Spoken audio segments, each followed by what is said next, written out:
Assalamualaikum warahmatullahi wabarakatuh. Selamat pagi, selamat sore, selamat malam. Berjumpa lagi dengan saya Bu Yeni. Kita akan membahas di bab 4. Kalau kemarin kita sudah membahas bab 3 tentang sistem peradilan yang ada di Indonesia. Kemudian kali ini saya akan membahas peran Indonesia dalam perdamaian dunia. Baik, sebelum kita mulai pada pembelajaran kali ini, terlebih dahulu kita membacakan Bismillah agar materi yang tersampaikan kepada kalian itu bisa kalian cerna dan bisa kalian pahami. Oke. Peran Indonesia dalam menciptakan perdamaian dunia melalui hubungan internasional. Maka negara kita sudah ikut dalam perdamaian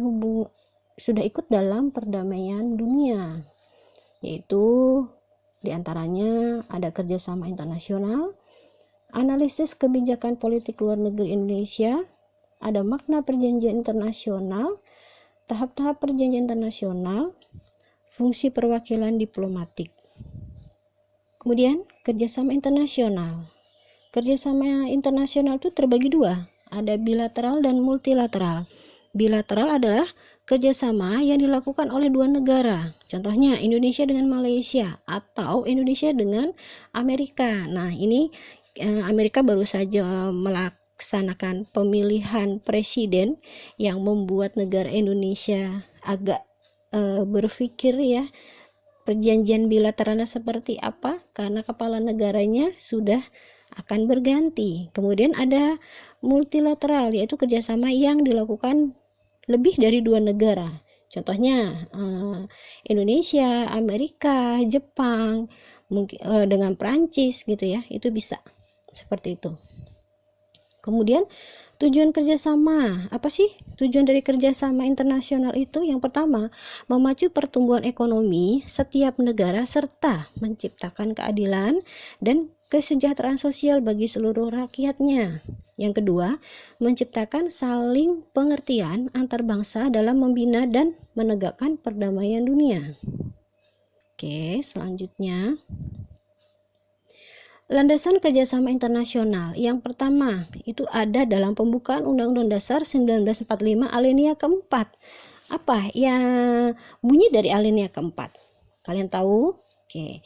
Bunyi dari alinea keempat adalah ikut melaksanakan ketertiban dunia yang berdasarkan kemerdekaan, perdamaian abadi, dan keadilan sosial. Nah, yang kedua, Undang-Undang Nomor 24 Tahun 2000 tentang Perjanjian Internasional. Kemudian ada di pasal 1, Piagam Perserikatan Bangsa-Bangsa atau PBB. Yang keempat, Perjanjian Internasional, traktat adalah suatu persetujuan. Kemudian ada agreement yang dinyatakan secara formal antara dua negara atau lebih mengenai ketetapan serta ketentuan tentang hak dan kewajiban masing-masing pihak. Kemudian azas. Nah, azas dalam hubungan antar bangsa yang dipegang negara Indonesia. Ada azas teritorial. Apa itu azas teritorial? Azas ini berdasarkan kekuasaan negara atas daerahnya. Kemudian ada azas kebangsaan. Azas ini berdasarkan asas kebangsaan atau kewarganegaraan kekuasaan negara pada warga negaranya. Kemudian ada azas kepentingan umum. Azas ini berdasarkan wewenang negara untuk melindungi dan mengatur kepentingan dalam kehidupan bermasyarakat.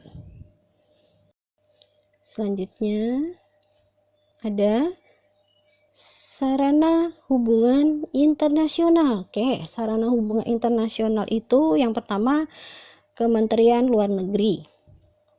Mempunyai tugas utama untuk bersama-sama dan sejalan dengan aparatur lainnya mengamankan dan mewujudkan tuntunan kepentingan nasional, khususnya kepentingan yang menyangkut bidang politik dan hubungan luar negeri. Yang kedua, perwakilan diplomatik. Perwakilan yang kegiatannya meliputi semua kepentingan warga Republik Indonesia dan wilayah kerjanya meliputi seluruh wilayah negara penerima atau kegiatannya meliputi bidang atau organisasi internasional Itu perwakilannya ada duta besar, ada duta, ada kuasa hukum. Next, sarana hubungan internasional. Ada perwakilan konsuler, bukan konseler ya, tapi konsuler. Apa itu perwakilan konsuler? Konsuler yaitu perwakilan yang kegiatannya meliputi semua kepentingan negara Republik Indonesia di bidang konsuler dan mempunyai wilayah kerja tertentu dalam wilayah negara penerima.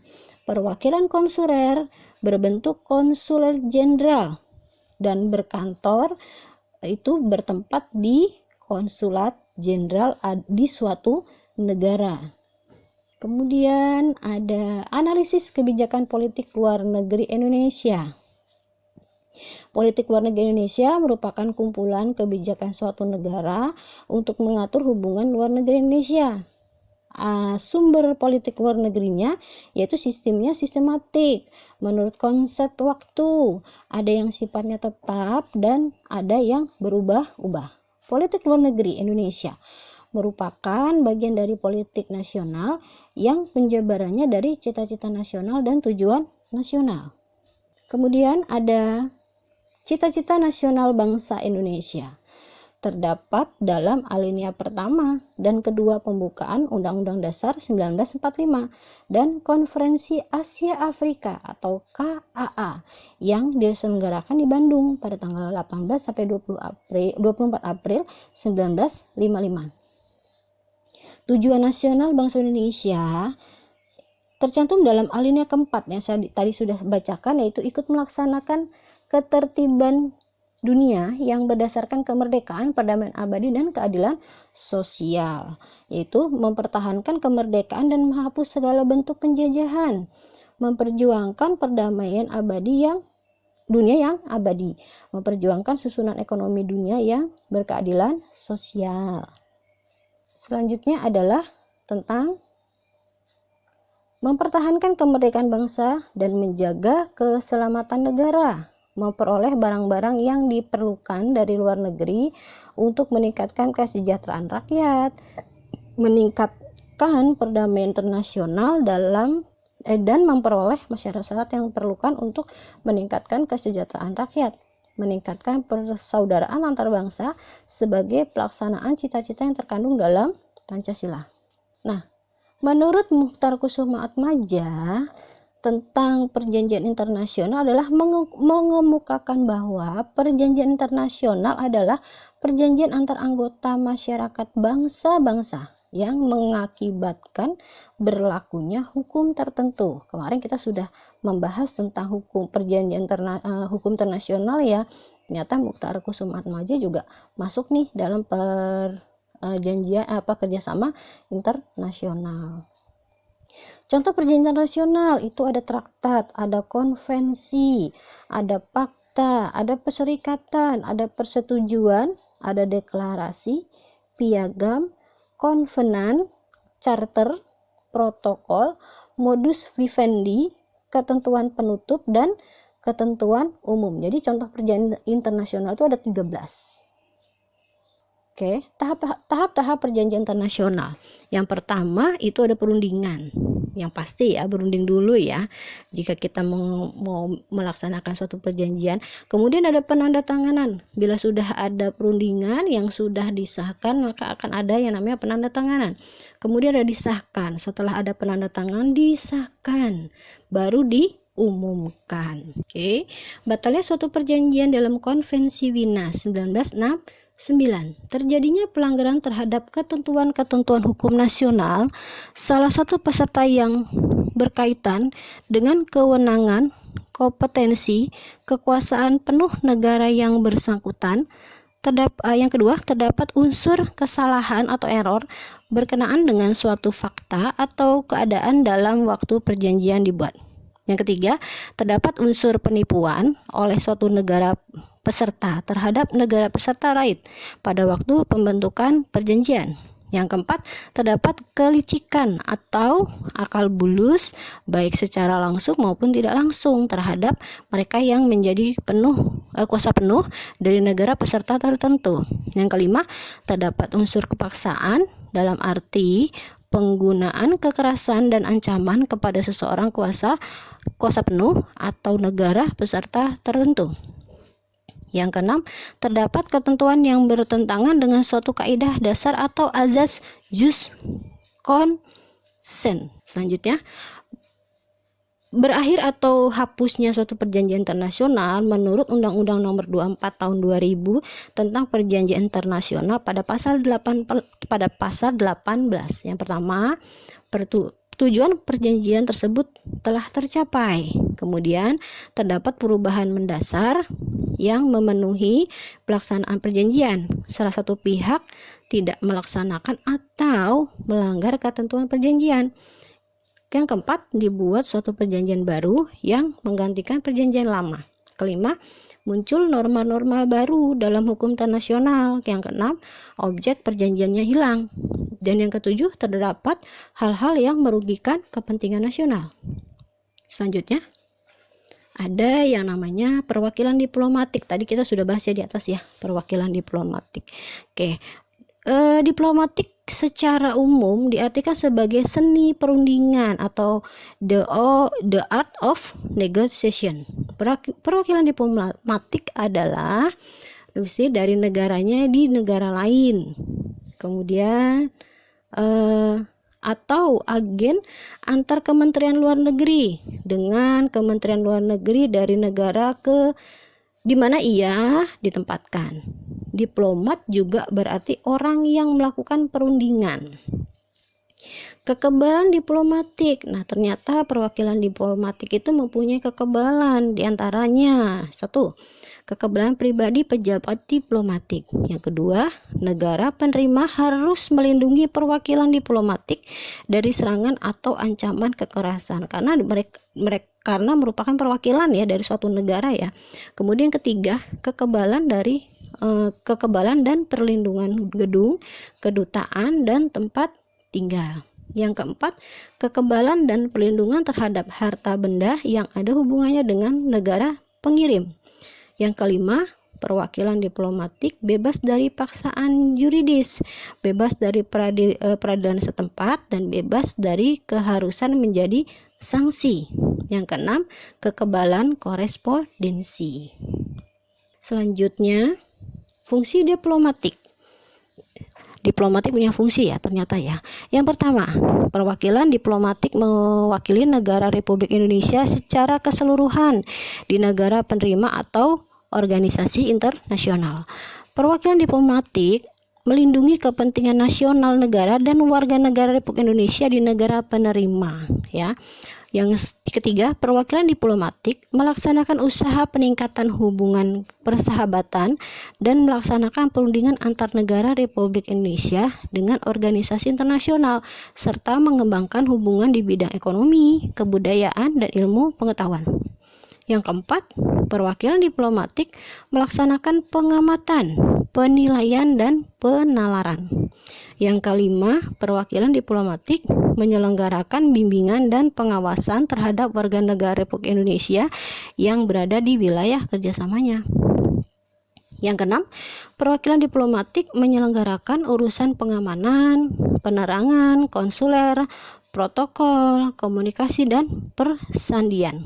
Yang ketujuh, perwakilan diplomatik melaksanakan urusan tata usaha, kepegawaian, keuangan, perlengkapan, dan urusan rumah tangga dalam perwakilan diplomatik. Peran Indonesia dalam perdamaian dunia melalui organisasi internasional. Yang pertama ada Persatuan Bangsa-Bangsa atau PBB, United Nations. Tujuan PBB yang pertama, memelihara perdamaian dan keamanan dunia. Yang kedua, mengembangkan hubungan persahabatan antar bangsa-bangsa berdasarkan azas persamaan hak dan penentuan nasib sendiri dari bangsa-bangsa peserta pengambilan tindakan-tindakan yang tepat guna memperkukuh perdamaian dunia. Yang ketiga, mewujudkan kerjasama internasional dalam memecahkan masalah-masalah internasional yang bercorak ekonomi, sosial, kebudayaan, atau kemanusiaan, dan dalam mengajukan serta mendorong penghargaan terhadap hak-hak manusia dan kebebasan-kebebasan bagi semua orang tanpa membedakan bangsa, jenis kelamin, bahasa, atau agama. Yang keempat, menjadi pusat untuk menyelarasikan tindakan-tindakan bangsa-bangsa dalam mencapai tujuan bersama. Oke.